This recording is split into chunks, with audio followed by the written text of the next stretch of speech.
নমস্কার বন্ধুরা, আমি সাথী প্রবাসের ঘরে আরও আরেকটা ভিডিও নিয়ে ইংল্যান্ড থেকে হাজির, না মানে অ্যালবেনিয়া থেকে হাজির।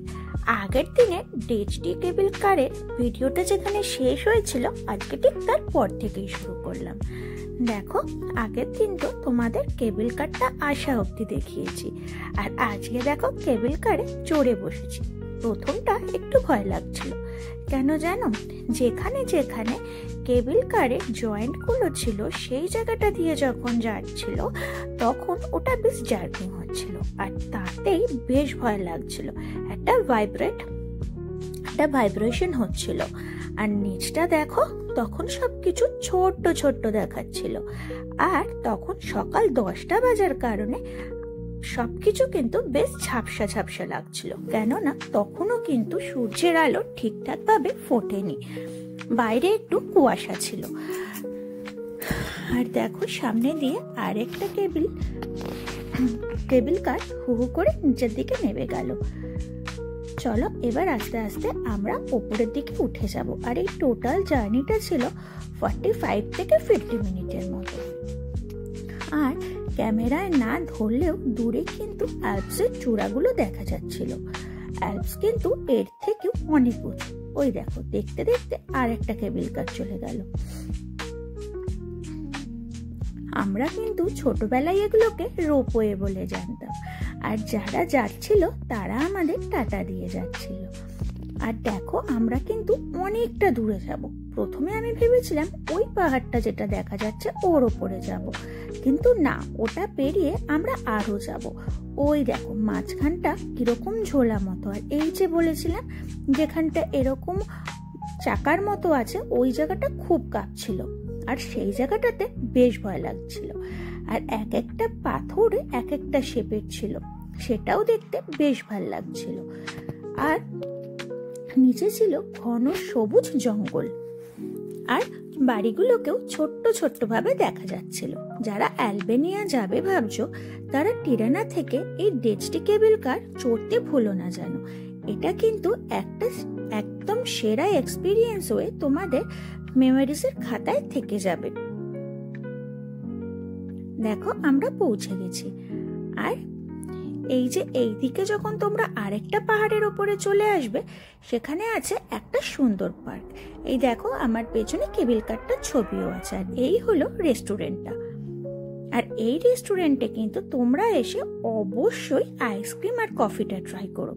এমনিতেই অ্যালবেনিয়া কফি আর আইসক্রিম দুটোর জন্যই বিখ্যাত। আর যখন এখানে এলাম তখন ঘড়িতে বাজে 10টা কি 10:30। আর দেখো তখন কিন্তু বেশ কিছু মানুষ এখানে চলে এসছে, তবে বেলা বাড়ার সাথে সাথে ভিড় কিন্তু অনেক বেশি বেড়ে গেছিল। আর এই পার্কটা কিন্তু তোমরা মোটামুটি হাতে 3 থেকে 4 ঘন্টা নিয়ে এসো। এই পার্কটা কিন্তু ঘুরে দেখবার জন্য অনেকটা সময় লাগবে। তার মধ্যে আছে কিন্তু এখানে কিছু ময়ূর, আর আছে কিছু বানিও, দেখতে কিন্তু সেগুলো বেশ ভালো লাগবে। আর দেখো সেদিনকে রোদ তখনও সেরম ভাবে ওঠেনি, আর আমি খাবার নিয়ে এসেছিলাম টিরানা থেকে। তো ওই খাবারটা আমরা খেয়ে নিয়ে যখন ভেতরে গেলাম কফি আনতে, বাইরে এসে দেখি একজন নতুন মেহমান। আর তোমরা তো জানোই আমি হলাম গিয়ে একটু বেশি কুকুর বেড়াল এদের সঙ্গে সময় কাটাবার মানুষ, মানে এদের সঙ্গে একটু প্রেম ভালোবাসা আমার বেশিই জমে যায়। আর যেই না ওকে দেখা, আমি আমার কফি আর আইসক্রিম ফেলে চলে এসেছি ওর কাছে। আগে ওকে চটকে নি, আর এখন কিন্তু আমার দলে অ্যাড হয়ে গেছে রিক। মানে এখনো আমার থেকে বেশি এদের প্রতি ভালোবাসা এখন রিকের মনে জেগে গেছে। মানে রিক এখন আমার থেকেও বেশি অ্যানিমেল লাভার বলতে পারো।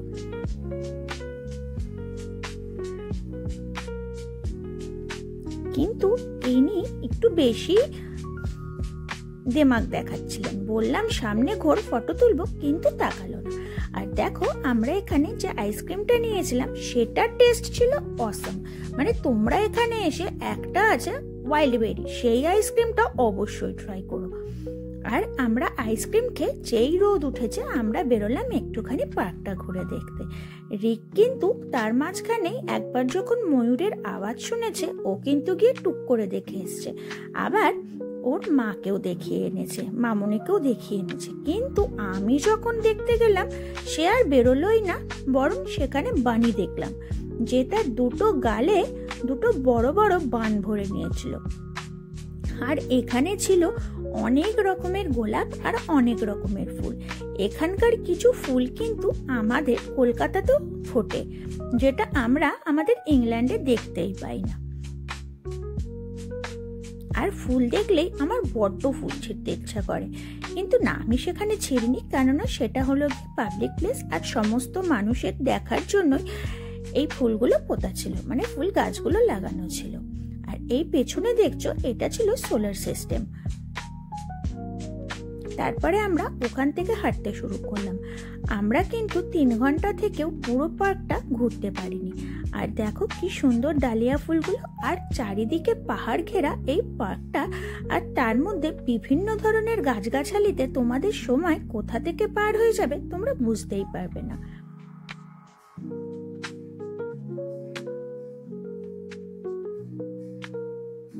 দেখো কি সুন্দর কালো বানিটা, কত ডাকলাম তবু কাছে এলো না, অবশ্য আসবেই বা কি করে, তার দিয়ে ঘেরা ছিল।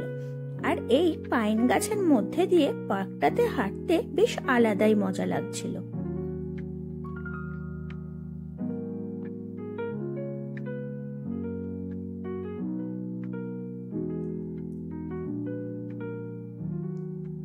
আমাদের এই পার্কটাতে এসে আমাদের যে ডেতে যাওয়ার প্ল্যানটা ক্যান্সেল হয়ে গেছিল, সেটা কিন্তু সেই দুঃখটা আর মনের কোনো কোণাতেই ছিল না, কেননা পার্কটাতে এসে পুরো মনটা ভরে গেছিল। এত গাছগাছালিতে ভরা আর চারপাশটা এত সুন্দর। দেখো হলুদ রঙের বাটারফ্লাইটা কি সুন্দর আপেল গাছে বসে আছে। আর তখন কিন্তু আপেল গাছগুলোতে ওখানে আপেল ধরে গেছিল, ছোট ছোট ধরেছিল কিন্তু তবু আপেল হয়ে গেছিল। তখন কিন্তু আমাদের ইংল্যান্ডের গাছগুলোতে ছিল আপেলের ফুল।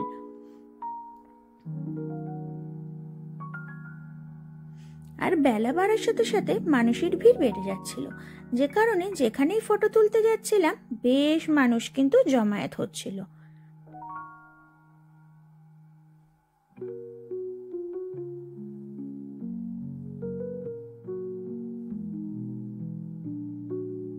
মোটামুটি একটা বেলা কাটাবার জন্য এই পার্কটা একদমই পারফেক্ট।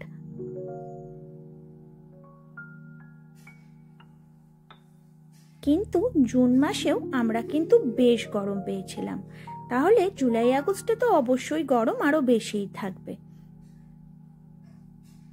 আর দেখো পুরো টিরানা শহরটা সুন্দরভাবে দেখা যাচ্ছিল এই পাহাড়টার উপর থেকে। আর যত আকাশ পরিষ্কার থাকবে তোমরা দূরে আল্পসেরও দেখা পেয়ে যাবে।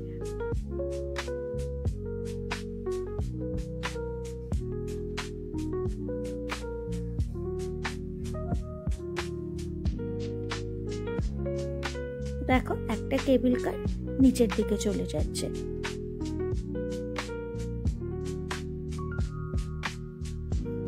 দেখো কত রকমের বিভিন্ন রঙের ফুল।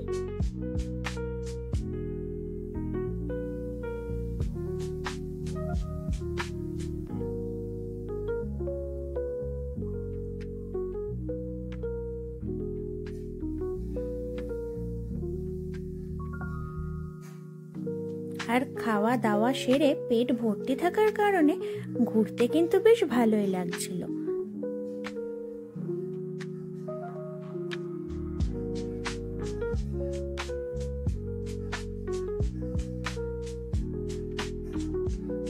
আর এই জায়গাটা ছিল ফটোশুটের জায়গা। এই জায়গাটা থেকে দেখো পাহাড়ের গায়ে দাঁড়িয়ে এত সুন্দর ফটো আসবে। তোমরা যারা যাবে ওখানে দাঁড়িয়ে কিন্তু বেশ কিছু ফটো আর ভিডিও বানিয়ে নিতেই পারো। তাছাড়াও ফটো ভিডিওর জন্য আলাদা করেও জায়গা রাখা আছে। ওই দেখো আমার পেছনে যে জায়গাটা দেখছো ওটা হলো ফটো আর ভিডিওর জন্য, কিন্তু ভিড় এত বেশি ছিল যে আমরা সেভাবে সেখানে ফটো তুলতেই পারিনি।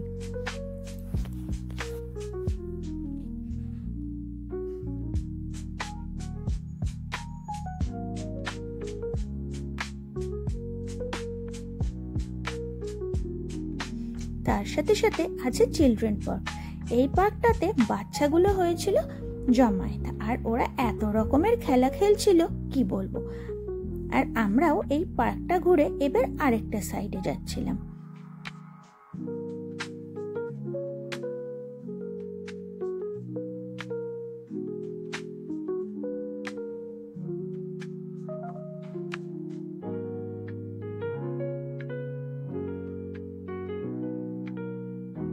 আর এই সাইডটা থেকে মানুষ ঘোড়ায় চাপে, মানে ছোট ছোট বাচ্চাগুলোকে এখানে এনে ঘোড়ায় চাপিয়ে দেয়। কিন্তু এই ঘোড়ায় চড়া ব্যাপারটা আমার মোটেই পছন্দ না, মানে আমার পার্সোনাল ভাবে পছন্দ না। কোনো অ্যানিমালসকে কষ্ট দেওয়া আমার একদমই পছন্দের জিনিস না। তাই ওগুলোকে আদর করে আমরা এগিয়ে গেলাম আরটু ভেতরের দিকে, মানে এক্সপ্লোর করতে। আর মা ঘোড়াটা তার পাশে একটা ছোট্ট বাচ্চা নিয়ে দাঁড়িয়েছিল।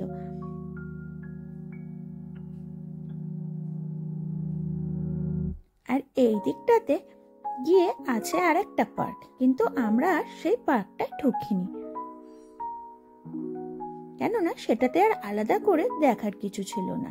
ঠিক এরকমই ছিল সেই পার্কটা, ওটা ছোটদের ছিল তো, তাই যাদের ছোট ছোট বাচ্চা ছিল সেই সব মা বাবারা তাদের বাচ্চাগুলোকে নিয়ে পার্কটায় যাচ্ছিল। তো আমরা সেখানটায় বিশেষ কিছু দেখতে না পেয়ে আবার ফিরে এলাম, কেননা বেলা কিন্তু তখন গড়িয়ে গেছে 3টে সাড়ে 3টে, তাই জন্য আমাদের এবার ফিরতে হবে। আর দেখো আগেরটা ভরে উঠেছে, তাই আমরা ওয়েট করছিলাম পরেরটা আসার, কেননা এইখানে নামতে কিন্তু আমাদের আরো টাইম লাগবে 45 থেকে 50 মিনিট মতো। আর তখনও কিন্তু বহু মানুষ ওপরে এই পার্কটাতে উঠছিল, মানে আমরা যখন নেমে যাচ্ছিলাম তারা ওই পার্কটা এক্সপ্লোর করতে যাচ্ছিল।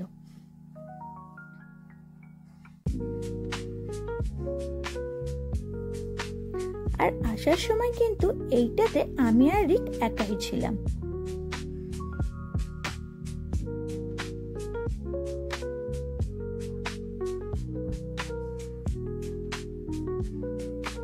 আরো কিছুক্ষণ থাকবার ইচ্ছা থাকলেও আমাদের কিন্তু এখান থেকে আবার অনেকটা দূরে আমাদের হোটেলে যেতে হবে। আর বেলা বাড়ার সাথে সাথে খিদেও বেশ পাচ্ছিল।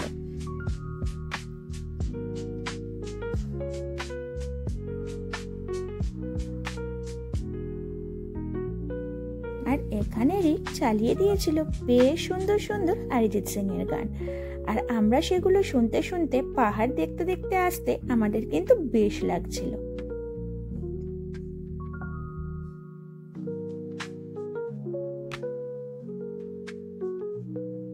আর এই উপরের পার্কটা কিন্তু সন্ধ্যে 6টা অবধি খোলা থাকে, মানে তোমরা যদি 3টের সময় আসো 6টার মধ্যে ওই পার্কটা ছেড়ে তোমাদের আবার কেবল কারে চেপে তোমাদের আগের জায়গায় ফিরে আসতে হবে, মানে যেখানে কেবল কারটা ছাড়ে সেখানে।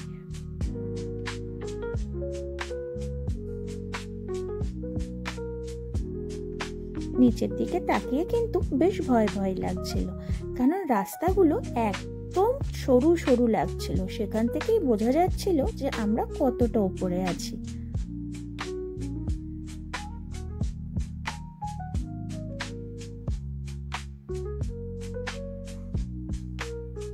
আর নিচটা দেখো ঘন সবুজ জঙ্গলে ছিল ঢাকা।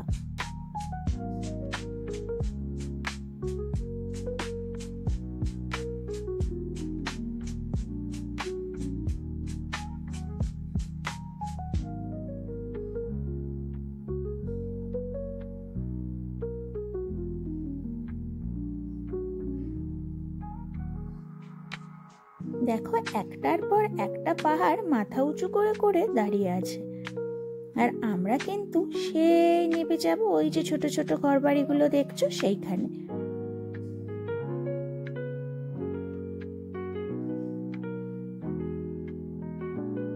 সব মিলিয়ে আমাদের এই দিনটার এই যে এক্সপিরিয়েন্সটা সেটা কিন্তু পয়সা উসুল করে দিয়েছিল।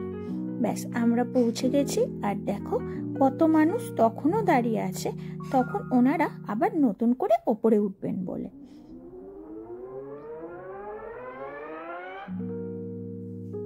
বাইরে বেরিয়ে আমরা দুজন বেশ কিছু ফটো আর ভিডিও নিয়ে নিলাম। কেননা আলবেনিয়ার মেমোরিজে তো এইগুলোই থেকে যাবে।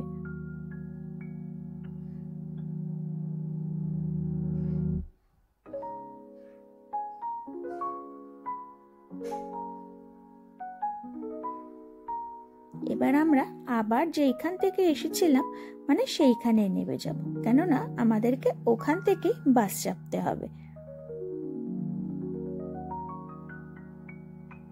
আর দেখো রাস্তার ধারে ছিল এরম আঙুর গাছগুলো, আর সেগুলোতে কি সুন্দর আঙুর ধরেছে, আর বিভিন্ন রকমের ফুল গাছও রাস্তার ধার দিয়ে ছিল।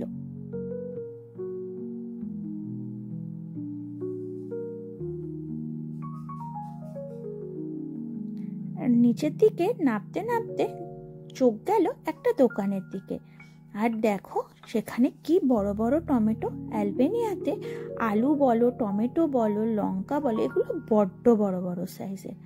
আমি দাঁড়িয়েছিলাম চেরি দেখে, কেননা চেরি আমার খুব পছন্দের। আর দেখো লঙ্কাটা কত বড়। আর এইখানে কিন্তু বিভিন্ন ধরনের ফ্রুটস ছিল, আর আমি এত বড় টমেটো কিন্তু আমাদের ইংল্যান্ডের বাজারেও দেখি না। আর রিকে ছিল পিচ আর আমার জন্য চেরি কিনতে, কেননা এই দুটোই আমার খুব পছন্দের ফল।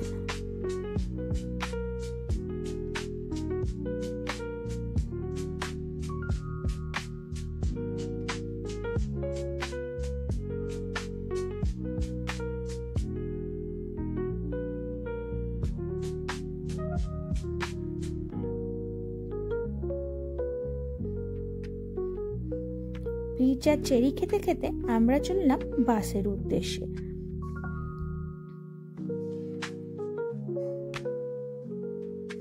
আমরা কলকাতায় থাকতে চেরি মানে জানতাম ওই লাল লাল গুলো, যেগুলোকে করম চা বলা হয়, কিন্তু আমরা ছোট থেকে কিন্তু ওগুলোকেই চেরি বলে জেনে এসেছি।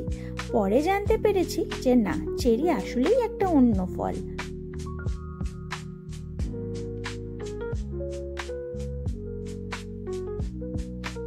আর তারপরে আমরা এসেছিলাম এই আইসক্রিমের দোকানটায়, মানে একটা আইসক্রিম পার্লার বলতে পারো।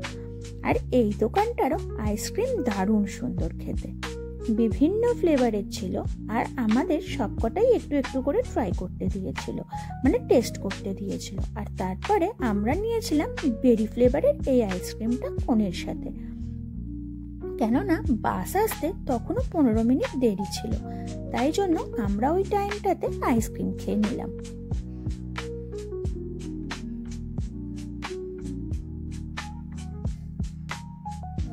আর আলবেনিয়া বিখ্যাতই তো কফি আর আইসক্রিমের জন্য। তারপরে আমরা বাসে উঠে আবার চলে এলাম সিটি সেন্টারে, মানে স্কেন্ডারবার্গ স্কোয়ারে।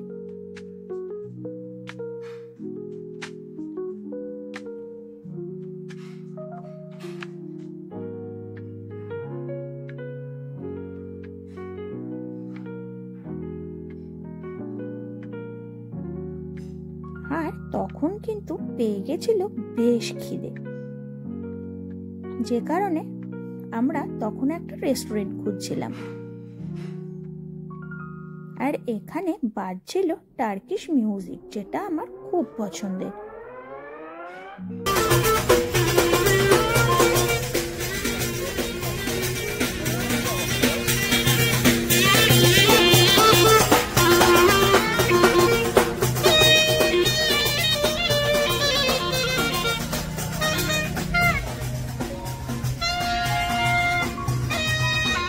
দেখো বেলা বাড়ার সাথে সাথে এই সিটি সেন্টারটায় লোক ভরে উঠেছিল। যখন আমরা সকালবেলা গেছিলাম তখন কিন্তু এই জায়গাটা একদম ফাঁকা ছিল, আর এই দোকানগুলোও ছিল বন্ধ, কিন্তু এখন সব দোকানগুলোও খুলে উঠেছিল। আর কত টুরিস্ট দেখো এখানে।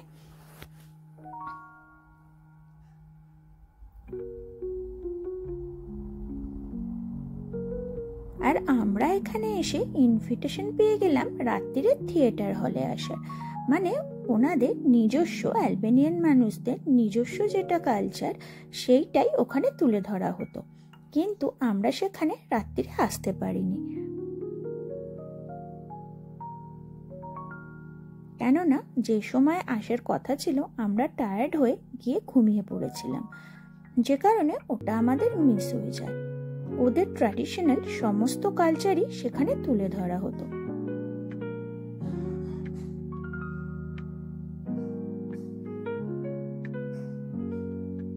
আর তখন কিন্তু লাগছিল বেশ টায়ার্ড, কেননা প্রচন্ড গরম আর প্রচন্ড সূর্যের তাপ, আর তার সাথে ছিল খুব খিদে। তাই আমরা আমাদের যে হোটেলটায় ছিলাম, মানে হোটেল নোবেল সেন্টারের নিচে যে রেস্টুরেন্টটা ছিল, মানে পাস্তারিয়া, আমরা চলে এলাম পাস্তারিয়াতে। কেননা আমি আর রিক দুজনেই পাস্তা খেতে বড্ড ভালোবাসি। আর যারা এখানে আসবে তারা কিন্তু অবশ্যই পাস্তারিয়ার পাস্তাটা ট্রাই করো, বিশেষ করে যেটা স্যালমন পাস্তা সেটা। এত সুন্দর তার টেস্ট ছিল কি বলবো। আর এখানে আমরা পেয়েছিলাম একটা আঙুরের জুস, মানে ওয়াইন জুস। সেটা এত সুন্দর খেতে ছিল। না না, ওটা ওয়াইন জুস ছিল না, ওটা ছিল পমাগ্রেনেট জুস, মানে বেদানার জুস। আমরা ওয়াইন জুস খেয়েছিলাম জিরো কাস্টারে, এটা ছিল পমাগ্রেনেটের জুস, কিন্তু সেটা ছিল দারুণ খেতে।